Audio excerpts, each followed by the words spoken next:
One.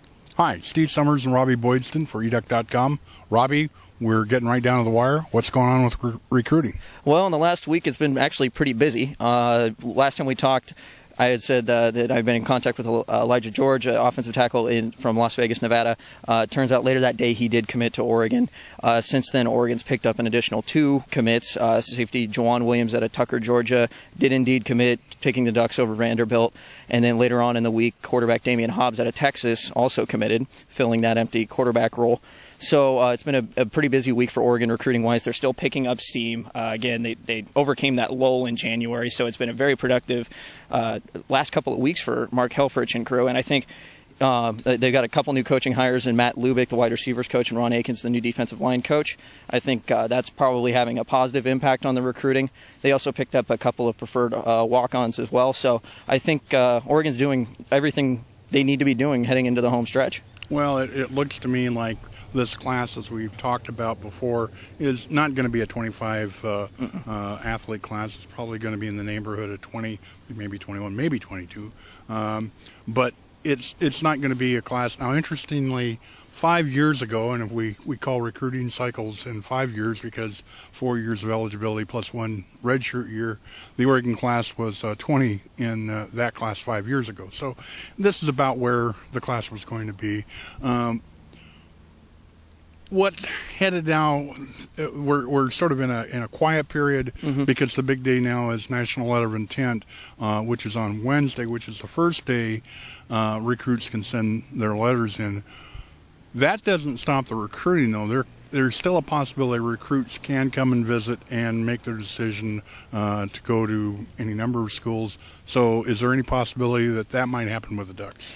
It could. I talked to a quarterback out east, Tim Boyle. Tim Boyle, yes, thank you. And Tim let me know that Oregon was still strongly in consideration. They re-entered the picture. Mark Helfrich, who had initially scouted him in the spring last May, had re-established contact with him, and he actually kind of gave little glimpses into what Helfrich has been telling him he kind of wants to do with the offense. And so it caused a little hubbub on our message boards, but the thing there was that he did say that he's still in consideration. Now, with the Hobbs signing, that could be in fluctuation, but if he's still in consideration, he said that he's going to take the time to kind of mull things over. He knows he's not required to do everything by signing day, and he wants to make the right decision.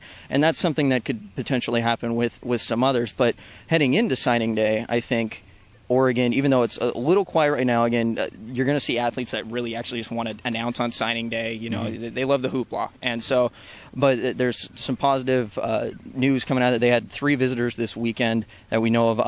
Davin Bellamy, and he's a Southern defensive end, really kind of came into onto Oregon's radar again after he decommitted to Florida State, announced he was going to take a visit to Oregon, and then tweeted out last night that he actually had a very good visit. And then not only that, we got a report today from Scouts Chad Simmons said it was very good as well. So that was a good report. I talked to Johnny Reagan today.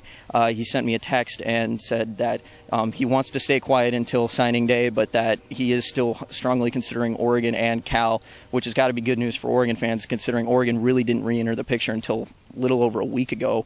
So there's another strong prospect at linebacker. I talked to Zach Cunningham's coach. He said that there's a possibility, he said Oregon was in the picture, that Oregon's still a strong candidate. Whether or not they're going to be able to get him out of the South, where it kind of sounds like he might be staying. Vanderbilt's still pushing really strong. Auburn is waiting to see what's going to happen with linebacker Reuben Foster. If they can get him, then Cunningham's probably out there, so it would come down to Vandy and Oregon. So and they've got to feel good with guys like Cameron Hunt. He should be announcing any day now, and he's a Cal verbal commit, but also looking strongly at Oregon. So I really think that Oregon is doing all the right things, like I said, to build that class back up. And considering, a month ago it seemed like the class was dead in the water, and we knew it was going to be small, but it looked like it was going to be much smaller than it is now. This is really positive news the last couple of weeks.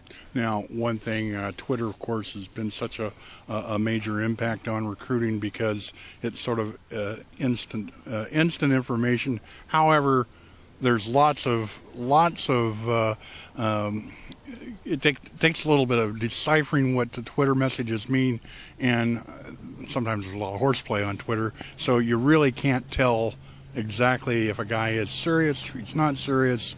For Oregon fans, particularly now where there are some what a scout has called soft verbal commitments, what's going on with them? Well, we've seen with the Robinson twins from San Diego, it seems like they're back on board. Nothing really changed. Now, there was a tweet by one of the twins this weekend that they did go up to Washington, and it was better than expected. I saw a tweet last night from Darren Carrington that said he had an Oregon in-home and an Arizona in-home. Both went well.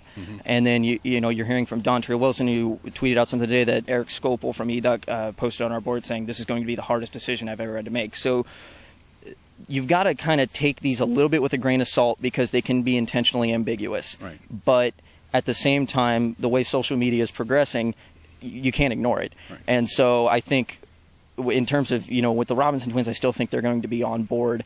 Carrington, it's dicey with him and it's dicey with Wilson because we just don't have anything concrete right now. But, social messaging, it's kind of the future in recruiting, and it might be a way to get more information, especially when the new recruiting rules go in August where there's kind of unlimited contact. If the kids don't want to talk on the phone, you're probably going to have to find out info on Twitter as well.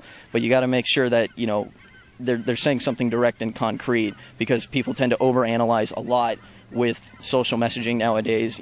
People will send out just a cryptic tweet and then they'll immediately think it's about their team or they're talking about a certain player within their program, and sometimes it's just not the case. Well, I suspect that college coaches will advise potential student athletes, maybe set up a Twitter account if they so choose, but perhaps set one up that's a little bit disguised, and so that not everybody can see who's tweeting. It becomes a real problem for the coaches when they have to compete with online services, fans, supporters, boosters, hostile fans. Everybody in the world is on there, and there's sometimes a lot of misinformation put out. So I would suspect that while the NCAA rules have changed somewhat, or may possibly change, social media is just a tough one to figure out. It really is, and I think again you got to take that grain of salt. But you know what? It's something that we're going to have to get used to. It's going to be a factor in recruiting, but I would say look out for the reports first. Those are going to be concrete. They're coming directly there, and but. It is something where there's slow news weeks or kids don't want to talk, people are going to make a big deal out of Twitter. So, Well, I think that in some ways is part of our job now, is that we try to have to sort of decipher what's said, synthesize it, figure out what's valid, what isn't valid, and go from there. Yeah, I agree. Well, next Wednesday is National Letter of Intent Day. EDUC is going to be going on with chat all day long.